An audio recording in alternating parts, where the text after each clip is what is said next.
요한계시록 12장 제5부로 말씀을 드리겠습니다. 1부부터 시작해서 제5부에까지 이르기까지 시간이 많이 지났습니다. 그래서 간단하게나마 우리가 그동안에 묵상한 내용들을 정리를 좀 해드리겠습니다. 중간에 참석을 못하신 분들도 있기 때문에 이러한 시간이 상당히 의미가 있을 것 같습니다. 제1부에서는 전쟁터가 된 땅의 이야기를 나누었습니다. 이 창조와 재창조 사이의 전쟁 이야기, 그리고 이 전쟁터에 오신 예수님 이야기. 여러분, 전쟁이 나면 여러분 다 전쟁을 피해서 피난하기 바쁘지 전쟁터에 들어오는 사람들이 없겠죠. 그런데 이 전쟁터에 들어오는 한 분이 계셨는데 그분이 바로 예수님이십니다. 예수님께서 이 전쟁 가운데서 우리를 구원하시기 위해서 예수님께서 오셨습니다. 이 불이 나면 누가 옵니까? 다들 불을 피해서 도망가지만은 소방서는 불을 끄기 위해서 옵니다. 이 세상의 전쟁의 불을 끄기 위해서 예수님께서 이 소방수처럼 달려오셨습니다. 왜냐하면 전쟁을 끝낼 수 있는, 불을 끌 수 있는 유일한 분은 예수님밖에 없습니다. 이렇게 오신 예수님을 어떻게 합니까? 자기 백성들이 영접하지 않았습니다. 사람이 참 어리석어요. 요한계시록 12장 제2부에서는 계시록 12장 이야기를 성경의 축소판으로 소개했습니다. 계시록 12장 안에 성경 한 권이 다 들어있고 또 창세기 3장 15절 최초의 내쟁투 선언문이 계시록 12장에서 더 구체적으로 기록되었다는 사실을 확인했습니다. 전쟁은 이 혼자서는 전쟁이 날 수가 없습니다. 전쟁을 일으키는 사람이 반드시 있습니다. 손뼉도 손바닥이 부딪혀야지 소리가 나죠. 그렇죠? 전쟁도 가만히 혼자 있는데 전쟁이 날 리가 없습니다. 싸움도 두 사람이 싸우게 되죠. 한 사람이 있으면 싸움이 되질 않습니다. 그래서 이 두 군대, 두 사령관이 누군지에 대하여 제2부에서 설명을 좀 했습니다. 이 계시록 12장에는 두 군대를 두 여자로 표상이 되었습니다. 이 여자는 여성명사지 않습니까? 여성명사, 그렇죠? 그런데 이 지상에 있는 하나님의 나라, 하나님의 교회는 여성명사로 나타냈습니다. 그리고 이 두 군대에는 반드시 두 사령관이 있게 됩니다. 그래서 그 두 사령관이 어떻게 여기에 소개됩니까? 계시록에는 여자의 후손으로 오신 아기 예수, 그리고 사탄, 마귀, 옛뱀인 붉은 용으로 나옵니다. 계시록 12장 제3부에서는 두 여자로 표상된 두 여자의 전쟁을 이야기하였습니다. 그런데 이 두 여자의 전쟁은 총과 칼로 싸우는 전쟁이 아니라 참 빛과 거짓의 영적 전쟁이라는 것을 우리가 알아야 합니다. 그래서 참 교회는 참 빛을 가진 교회가 참 교회가 되는 것이죠. 진리의 빛을 받은 그 교회가 참 교회가 되는 것입니다. 하나님께서 인도하시는 참 교회가 되는 것입니다. 참 교회와 거짓 교회의 결정은 이 빛에 의해서 결정되는 것입니다. 진리의 빛이 있는가 없는가에 의해서 결정되는 것입니다. 이 성경은 진리지 않습니까? 하나님의 말씀은 진리입니다. 예수님이 진리입니다. 예수님이 없든지 하나님의 말씀이 없고 진리가 없는 교회는, 또 말씀과 맞지 않는 교회는, 일치하지 않는 교회는 참 교회가 될 수가 없습니다. 그래서 3부에서는 예루살렘 교회와 바벨론 교회를 소개해 드렸습니다. 이제 이 두 교회의 정체성이 점점 더 그 신분이 분명하게 나타나게 되죠. 예루살렘 교회와 이 바벨론 교회가 있고, 이 바벨론 교회의 공격을 받아서 광야 교회가 탄생하게 됩니다. 그래서 3부에서는 광야 이야기를 여러분에게 좀 들려드렸습니다. 광야 그러면은 또 홍해 이야기가 빠질 수가 없지요. 예, 그래서 히브리어 얌숲에 대해서 또 말씀을 드렸습니다. 광야는 바로 세 천사의 기별의 핵심인 믿음으로 말미암는 의를 우리에게 경험으로 보여주는 이야기인 것을 나누었습니다. 광야는 우리가 믿음으로만 통과할 수 있고 하나님의 그 축복과 은혜로만 통과할 수 있는 것이 바로 광야입니다. 광야에서 사람이 할 수 있는 일은 아무것도 없습니다. 오직 예수 믿음으로 우리가 의롭게 될 수 있는 그 삶과 이야기가 바로 광야 이야기인 것입니다. 계시록 12장 제4부는 제12장 전체 구성을 이야기하면서 우리가 이 12장에 어디쯤에 와가 있는지, 그래서 우리가 제4부를 말씀을 할 때에 우리가 계시록 6장에 와 있었습니다. 계시록 6장에 광야 이야기가 나옵니다. 그 여자가 광야로 도망하며 누가 핍박하는 사람이 있으니까 도망할 일도 있게 되죠. 그래서 광야로 도망을 하게 되는 것입니다. 6장의 전반부까지 우리가 묵상을 하고 그 뒤에 나오는 후반부 1260일 동안 그를 양육하기 위하여 하나님께서 예비하신 곳이 있더라. 이어서 이제 제5부 오늘 묵상을 하게 되겠습니다. 계시록 제4부는 계시록 12장의 전체 구성을 한번 우리가 전체적으로 또 살펴본 결과 계시록 12장은 구약과 신약 전체의 줄거리를 요약해 놓았음을 우리가 다시 한번 더 확인할 수 있었습니다. 그래서 성경 한 권이 과연 성경 한 장의 전쟁사로 계시되어 있음을 우리가 재확인하였습니다. 그래서 오늘 제5부 이야기가 이어지겠는데요. 6절부터 우리가 묵상을 하게 되지만은 사실상 이 6절은 계시록 12장의 마지막이나 다름이 없습니다. 이 6절을 풀어놓은 이야기가 13절부터 17절까지 요한계시록 12장은 17절로 이루어져 있습니다. 그래서 요한계시록 12장 6절은 13절부터 17절까지의 내용을 포함하고 있습니다. 그래서 이 6절이 마치면 요한계시록 12장이 끝나게 되어 있습니다. 그리고 그 후에 나오는 7절부터 9절까지의 4절의 말씀을 또 풀어놓은 이야기이기 때문에 그때 다 이미 설명을 했습니다. 그러니까 삽입부나 다름이 없지요. 마지막 큰 전쟁에 있어서 이 하나님의 백성이 얼마나 두려워 떨겠습니까? 사람을 만드신 하나님, 인간의 마음을 지으신 하나님께서 우리의 마음을 누구보다도 더 잘 아시기 때문에 하나님께서 10절과 또 12절을 통해서 이기는 전쟁에 아무것도 두려워할 필요가 없다. 여기에 정말 우리에게 용기되는 말씀은 말씀으로서 그를 이겼으니, 정언하는 말씀으로서 그를 이겼으니 그들은 죽기까지 자기들의 생명을 아끼지 아니하였다. 그렇게 되어야 되겠죠. 우리가 어떠한 사람이 되어야 하겠습니까? 그러기 위해서 승리하는 백성들의 그 주민등록증을 좀 살펴볼 필요성이 있습니다.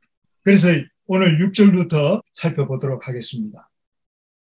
요한계시록 12장 이 6절에 이 광야로 도망간 이 교회는 이제 마지막 예수님 재림하시기 직전에 모든 전쟁을 마칠 마지막 남은 자손들의 이야기입니다. 도대체 예수님 재림 직전에 치러야 할 마지막 하나님의 군대, 그 여자가 누구인지 알아야 되겠죠. 이제 예수님의 재림이 심히 임박하고 종말의 시간이 가까워 왔습니다. 여기에 보니까 연대기가 나오지 않습니까? 거기서 1260일 동안 그를 양육하기 위하여 하나님께서 예배하신 곳이 있더라. 1260일의 이 시작은 예수님 탄생할 때부터 시작되는 것이 아니라 이 교환권이 확립한 때로부터 시작이 됩니다. 이 교환권에 대해서는 자세한 설명을 생략하고 3절에 큰 붉은 용과 10뿔이 나옵니다. 여기서 로마 교회가 등장하고 작은 뿔이 등장합니다. 이어서 교환권이 등장합니다. 1260일이면 1260년이죠. 예언상 1일은 1년입니다. 그러니까 1260년 동안에 이 하나님의 여자, 참교회를 핍박한 그 세력이 누구인지 우리는 세계사를 통해서 또 종교개혁자들의 증언을 통해서 우리는 교환권임을 확실하게 알고 있습니다. 이것은 제7일 안식일 예수 재림 교회가 이야기하는 것이 아닙니다. 제7일 안식일 예수 재림 교회가 태동하기 전에 종교개혁자들이 의해서 이미 증언되었고 또 종교개혁을 일으켰던 1517년 마르틴 루터도 그렇게 주장하였습니다. 그러니까 이 남은 교회는 적어도 언제요? 538년부터 교환권이 확립하고 1260년 동안에 핍박을 하였으니까 538년을 더하면 서기 몇 년이 됩니까? 538년 더하기 1260년 핍박 기간을 더하면 서기 1798년이 나오죠. 그러니까 하나님의 마지막 남은 무리는 적어도 1798년이 지나야 있겠다 이야기가 되는 것입니다. 과연 이 1844년 전후로 해서 첫째 천사, 둘째 천사의 기별이 전파되기 시작하면서 하나님의 남은 백성, 그 여자의 남은 자손이 어떻게 태동하게 되는지 여기 6절에는 하나님께서 그 광야로 도망해서 1260일 동안 그를 양육하기 위하여 하나님께서 예배한 곳이 있더라고 그렇게 말씀하셨습니다. 그리고 이어서 13절 한번 읽어봐 주시기 바랍니다. 우리가 본문을 한번 읽고 우리가 묵상을 계속하는 것이 좋겠습니다. 13절부터 17절까지 한번 읽고 묵상을 계속하겠습니다. 용이 자기가 땅으로 내어 쫓긴 것을 보고 남자를 낳은 여자를 핍박하는지라 그 여자가 큰 독수리의 두 날개를 받아 광야 자기 곳으로 날아가 거기서 그 뱀의 낯을 피하여 한 때와 두 때와 반 때를 양육받음에 여자의 뒤에서 뱀이 그 입으로 물을 강같이 토하여 여자를 물에 떠내려가게 하려 하되 땅이 여자를 놓아 그 입을 벌려 용의 입에서 토한 강물을 삼키니 용이 여자에게 분노하여 돌아가서 그 여자의 남은 자손 곧 하나님의 계명을 지키며 예수의 증거를 가진 자들로 더불어 싸우려고 바다 모래 위에 섰더라. 아멘. 아멘.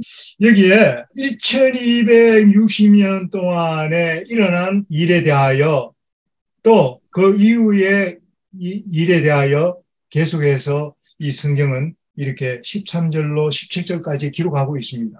그러면 1260년 동안에 무슨 일이 일어났습니까? 여기 보니까 용이 자기가 땅으로 내어 쫓긴 것을 보고 남자를 낳은 여자를 박해하는지라 그 여자가 큰 독수리 두 날개를 받아 광야 자기 곳으로 날아 그 뱀의 낯을 피하여 한 때와 두 때와 반 때를 양육받음에 그 다음에 여자의 뒤에서 뱀이 그 입으로 물을 강같이 토하여 여자를 물에 떠내려가게 하였습니다.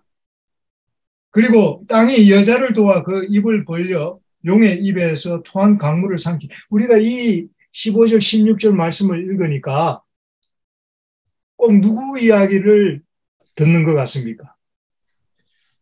요나 이야기를 듣는 것 같지 않습니까? 고래가 요나를 삼켰더니 강물과 함께 요나를 토에 내어서 니느웨에서 복음을 전했던 이 요나는 남은 무리의 상징이요. 남은 자손의 표상입니다. 그와 같이 이 하나님의 교회, 교회가 광야로 도망해서 하나님께서 그들을 양육하지 않으면 그들은 존재할 수가 없습니다. 진리를 보존할 수가 없습니다. 예수님께서 그 일을 하신 것입니다. 왜? 여기서 왜 우리가 예수님이라 그럽니까? 하나님의 참 교회를 이끄시고 진두지휘하시는 사령관이 누구라고요? 그 여자의 후손으로 오실 바로 아기 예수이기 때문에 그렇습니다. 그래서 어떻게 해요? 예수님께서 요나를 토하여 이 니느웨에 토하신 것처럼 하나님의 백성들을 1260일이 지나서 토한 일이 있었습니다.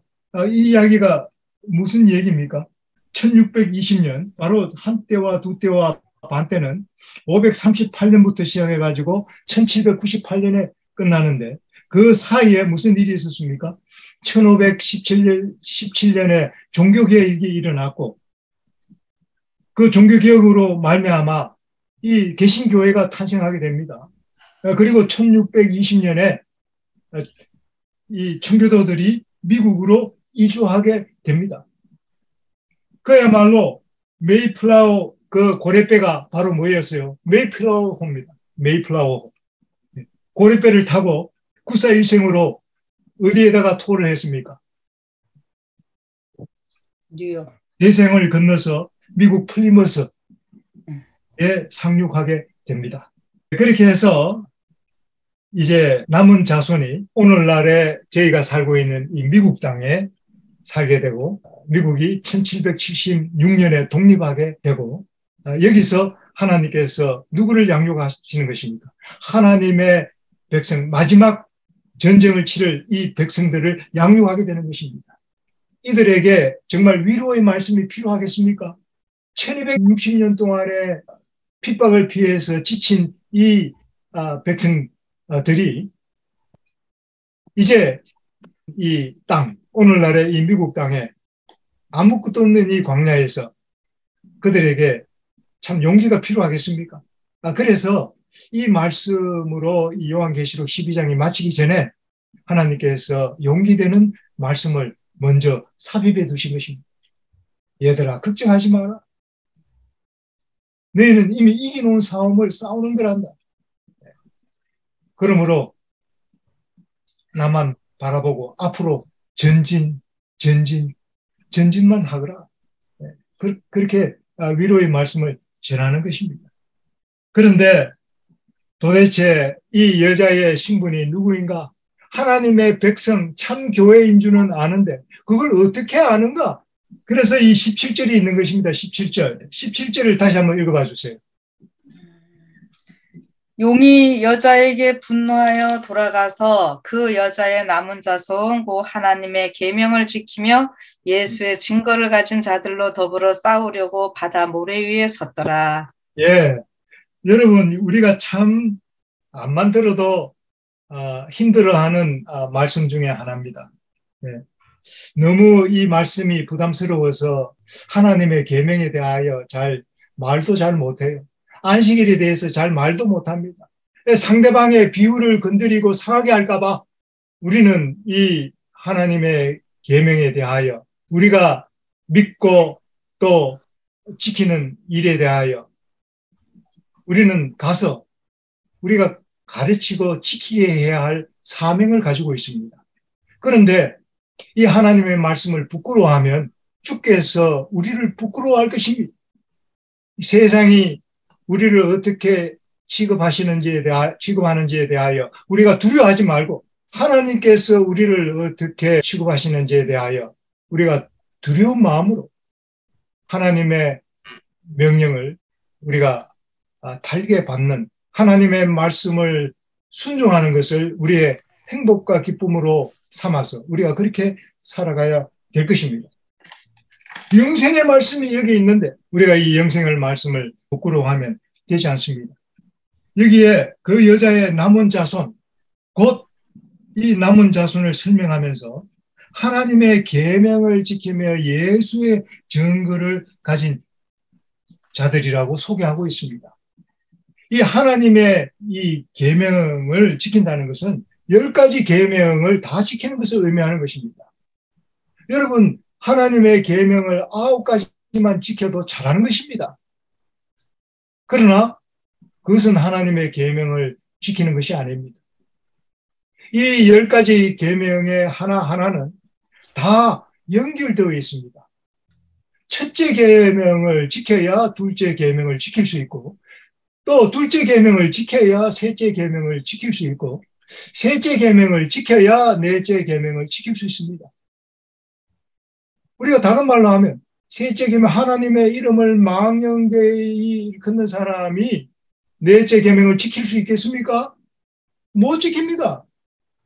넷째 계명을 지키지 않는 것이 하나님의 이름을 망령되이 일컫는 것입니다. 그래서 이스라엘 백성들은 안식일을 버렸기 때문에 그들은 우상을 숭배한 것입니다. 그래서 하나님께서는 선지자들을 보내서 내 백성아 내게로 돌아오라.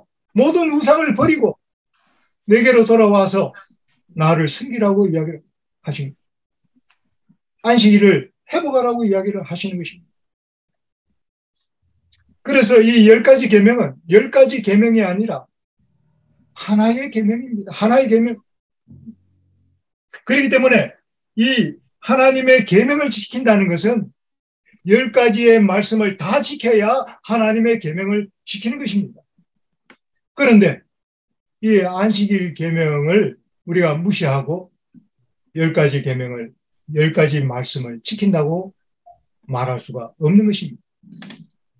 그러므로 우리는 우리의 삶으로 우리가 이것을 세상에 증거하고 또 입으로 경고하고 우리가 세상을 향하여 큰 음성으로 외쳐야 할 때가 있다면 바로 지금입니다. 우리가 이러한 이야기를 하기를 굉장히 거북하게 생각해서 우리가 정말 듣기 쉬운 말씀을 설교단에서 전하기가 쉽습니다. 정말 이 시대에 증거되어야 할 말씀이 있다면 바로 계시록 12장입니다. 이 계시록 12장에는 성경 한 권이 다 들어있으니 설교의 주제는 무궁무진하게 많이 있습니다. 그래서 오히려 제가 5부로 끝난다면 너무 단순하게 끝나는 것이죠. 그런데 이 하나님의 계명은 보통 우리가 10계명이라고 이야기할 수도 있지만 사실은 이 하나님의 계명은 여기서 넓은 의미에서 10계명뿐만이 아니라 하나님의 말씀을 가리키는 것입니다. 여기에 예수의 증거도 마찬가지입니다.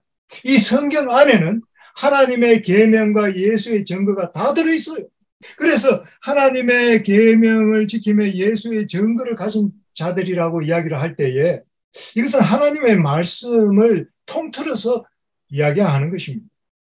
그리고 또 하나님의 말씀은 성령의 지혜와 계시로 주어진 말씀 아닙니까? 이 마지막 때에 하나님께서 예언의 선물을 주셨는데 그 예언의 선물도 한 성령 안에서 이루어진 일이기 때문에 그것도 여기 예수의 증거에 다 포함이 되는 것입니다. 이 마지막 하나님의 백성들에게 특별히 주어진 마지막 선지자를 통해서 주어진 이 예언의 선물도 예수의 증거 가운데 들어간 것입니다. 우리는 그것을 어떻게 확인할 수 있습니까? 하나님의 말씀과 일치하면 되는 것입니다. 같은 믿음과 사랑으로 같은 내용으로 증거된 하나의 말씀이면 예언의 선물도 성경이나 다름이 없습니다.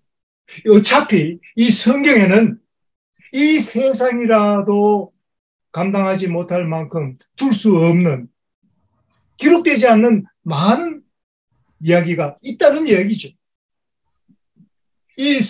우리가 가지고 있는 이 성경 전서만이 모든 것이 아니다 이 말입니다.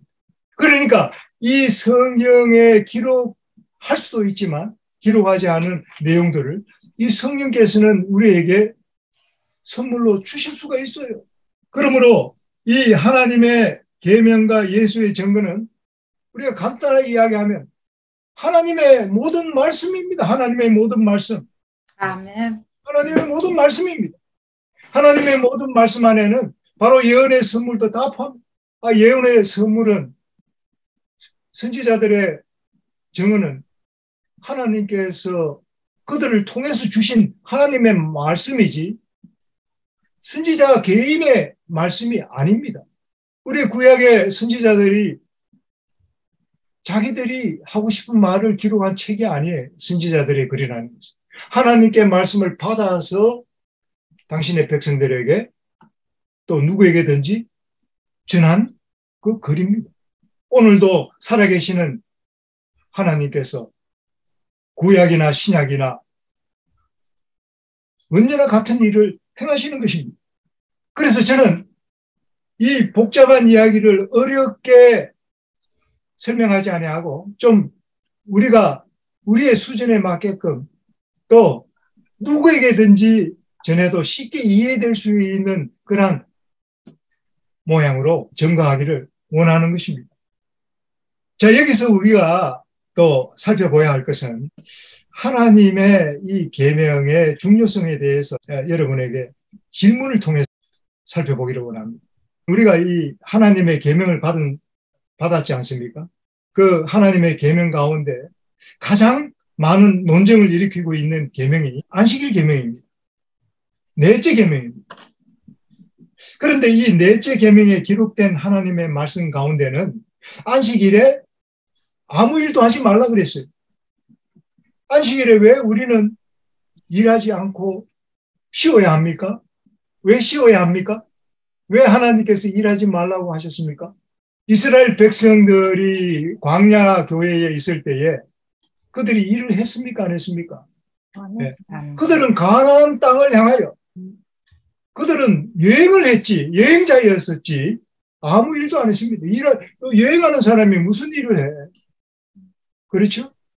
제가 어머니 집에 그 플로리다에 다녀오면서 여행을 가고 제가 다녀왔죠. 물론 거기 있는 동안에는 또 교회에서 봉사도 했지만은요. 여행자는 여행을 목적으로 다녀오는 것입니다. 그래서 집에 도착하면 다시 하던 일을 계속하는 거죠. 그런데 왜 일하지 않고 쉬어야 합니까? 이거 굉장히 중요해요. 네? 안식일 때문에 쉬어야 하는 것이 아니라 그렇게 이야기하면 안식일 교인이기 때문에 그렇지 그렇게 이야기하면 할 말이 없어요. 하나님께서 왜 이스라엘 백성들을 가깝고 또 편한 길이 있었는데도 불구하고 왜 힘들고 어렵고 사람으로서는 불가능한 길로 가라고 그렇게 하셨을까요? 모든 것을 아시는 하나님께서. 이 백성들이 불평하고 원망하고 하는 줄을 알지만 왜 그렇게 하셨을까요? 하나님께서 이 백성들이 전쟁을 싫어하고 두려워하는 것을 아셨어요. 그것은 한 가지 이유지만 그보다 더 중요한 이유가 있습니다. 그것이 뭐냐 하면 가나안 땅으로 가는 여정은 구원의 여정인데 그것은 사람으로서는 할 수 없고 하나님으로서만 할 수 있다는 것을 보여주는 것입니다. 우리가 구원 얻는다는 것은 이 불행으로부터의 구원입니다. 질병으로부터의 구원입니다. 우리가 정말 구원받아서 새 하늘과 새 땅에 이를 때는 오늘날 이 땅에서 겪는 전쟁은 없습니다. 질병이 없습니다. 가난이 없습니다. 배고픔이 없어요. 목마름이 없을 것입니다. 또 불행한 일은 조금도 없을 것입니다. 아담이 에덴에서 행복했던 것보다도 더 행복한 그때는 불청객도 없어요.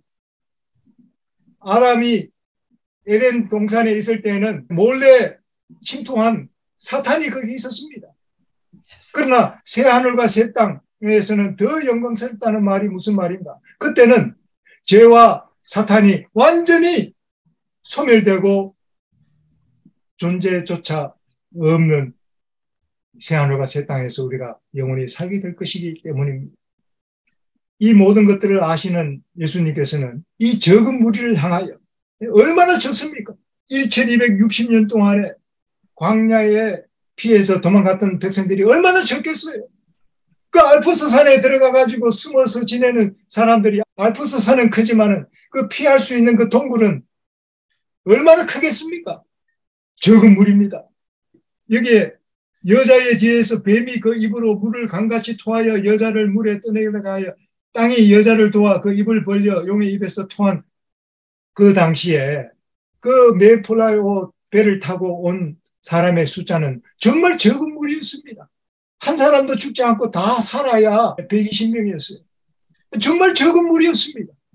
이 적은 무리들이 무수하지 않도록 하나님께서는 어린 양의 피와 자기들이 증언하는 말씀으로서 그를 이겼으니 참소하는 사탄과 그의 대리자들을 이긴 것입니다. 이겼으니 이런 용기되는 말씀을 주신 거예요. 그 일이 이루어지기 전에 이미 예수님께서 이런 말씀을 우리에게 미리 보여주십니다. 지금 현재 우리가 이 연구하는 것도 뭡니까? 예수님의 재림에 대해서 우리가 서로 묵상하는 것도 이미 이루어지지 않은 일을 이런 하나님의 계시를 통해서 이미 이루어진 것처럼 준비하자고 묵상하는 거 아니겠습니까? 왜 우리는 안식일에 일하지 않고 쉬어야 합니까? 그것은 구원, 행복, 평화, 안식 이러한 것들은 인간의 노력으로 얻어질 수 있는 것이 아니다라는 것을 가르쳐주는 것입니다. 그래서 하나님께서 우리에게 안식일을 주신 것이에요. 너희가 열심히 쉬지 않고 일한다고 해서 너가 부자가 되는 것이 아니야. 너가 운동하고 현미밥 먹는다고 해서 너가 건강해지는 것이 아니야. 우리가 왜 현미밥을 먹습니까? 그것은 하나님의 명령이에요. 하나님께서 우리에게 먹으라고 주신 것이기 때문에 하나님이 우리를 양육하시는 것입니다. 우리는 거기에 대하여 순종할 뿐이에요. 그러나 내가 이 현미밥을 먹어서 건강해야 되겠다라고 생각하시는 분들은 그건 잘못된 것이죠. 그래서 많은 우리 교회에서 건강 요리를 하고 또 이 강습회를 하면 말씀은 듣지 않고 이 건강 요리만 먹고 배우고 가버려요. 그거 다 소용없습니다. 그것을 먹어서 그들이 절대 건강해질 수가 없어요. 우리는 뭐를 먹어야 돼요? 그 말씀을 주신, 건강 기별을 주신 예수님을 우리가 먹고 마셔야 하는 것입니다. 너희가 내 피와 내 살을 먹고 마시지 아니하면 예수님과 아무 상관이 없는 것입니다. 예수님의 살과 피를 먹는다는 것은 예수님의 모든 말씀을 순종하는 것을 의미하는 것이에요. 그것을 풀어놓은 것이 요한계시록 12장 17절의 말씀인 것입니다. 하나님의 계명을 지키며 예수의 증거를 가진 자들이라고 이야기를 한 것입니다. 그리고 이것을 이사야 8장 20절에는 또 이렇게 설명했습니다. 이사야 8장 20절을 한번 읽어봐 주세요. 마땅히 율법과 증거의 말씀을 좇을지니 그들의 말하는 바가 이 말씀에 맞지 아니하면 그들이 정령이 아침빛을 보지 못하고. 아멘. 마땅히 율법과 증거의 말씀 같지 않습니까? 그렇죠? 하나님의 계명을 지키며 예수의 증거를 가진 이사야가 지금 누구에 대해서 이야기하고 있습니까? 예수에 대해서. 이 성경은 창세기부터 요한계시록까지 온통 예수님 이야기입니다. 예수님 이야기. 안식일에 일하지 않고 쉬어라고 하신 것은 뭐예요? 너희가 갈망하는 그 행복과 구원과 영생은 너희가 노력한다고 되는 것이 아니야. 하나님께서 주시는 것을 너희는 받기만 하면 돼. 그것을 가르치기 위해서 하나님께서 이스라엘 백성들을 광야길로 인도하셨고 우리에게 안식일을 주신 것입니다. 언제부터? 태초부터 아담에게 안식일을 그래서 주신 것입니다.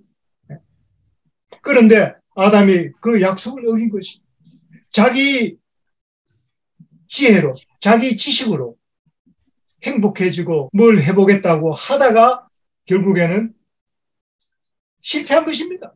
그래서 이 믿음으로 말미암는 의는 창세기 1장부터 2장에도 3장에도 계속해서 믿음으로 말미암는 의가 나와서 어디까지 가는 거예요? 요한계시록 12장을 지나서 믿음으로 말미암는 의가 완전히 성취되는 요한계시록 21장과 22장까지 가는 것입니다.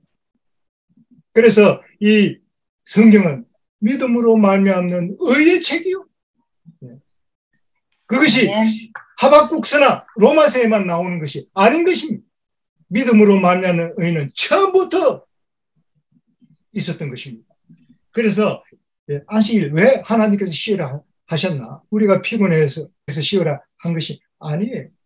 우리가 행복하기를 원하는데 병 없이 건강하게 살기를 원하는데 그것은 우리가 노력으로 되는 것이 아닌 것입니다.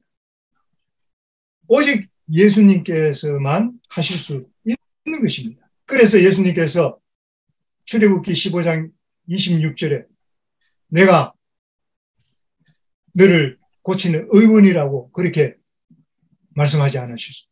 그리고 이 마태복음 9장에 오면은 건강한 자에게는 의원이 쓸데 없고 병든 자에게라야 쓸데 있느니라 그렇게 이야기를 했습니다. 그러므로 오늘날 우리가 하나님의 진리를 받았지만 회개해야 할 것이 있습니까? 없습니까? 있어요. 우리가 전심으로 하나님께 헌신하지 못한 것에 대하여 우리가 회개하고 우리 자신을 살펴야 되는 것입니다.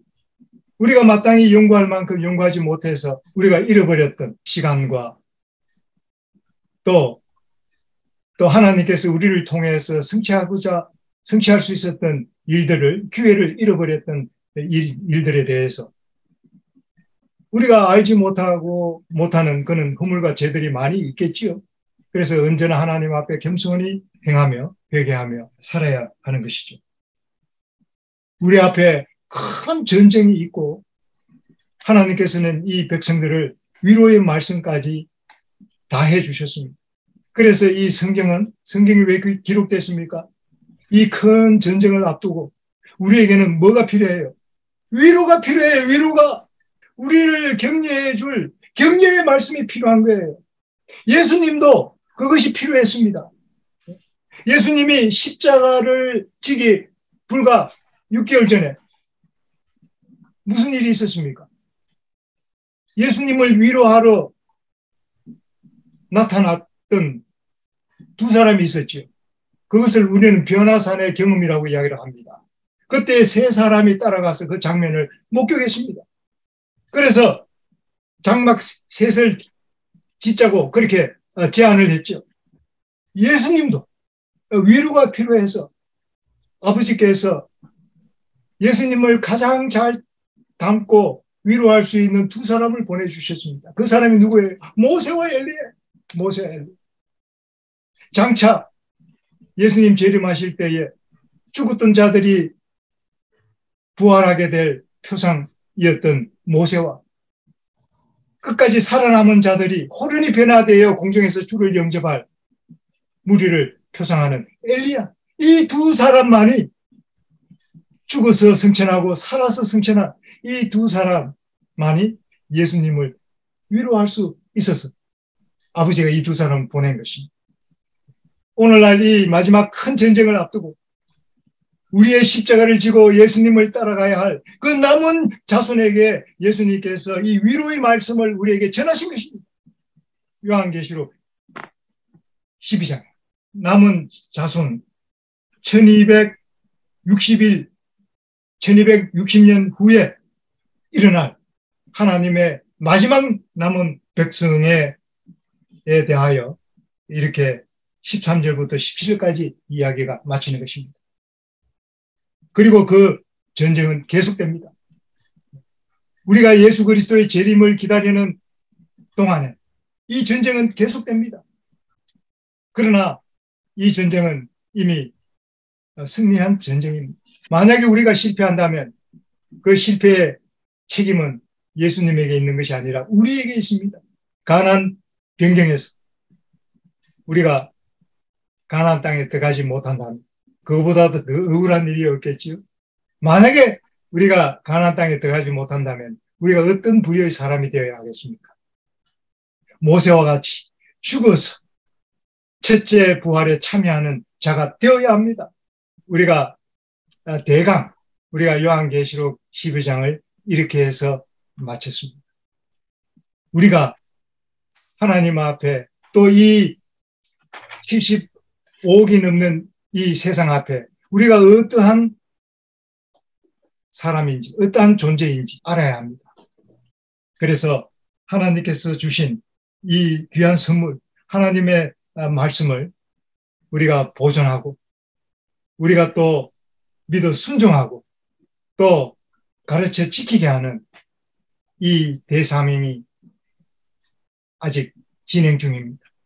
우리가 이 일을 부지런히 하는 동기와 계기가 되기를 간절히 바라면서 오늘 묵상을 마치겠습니다. 아멘.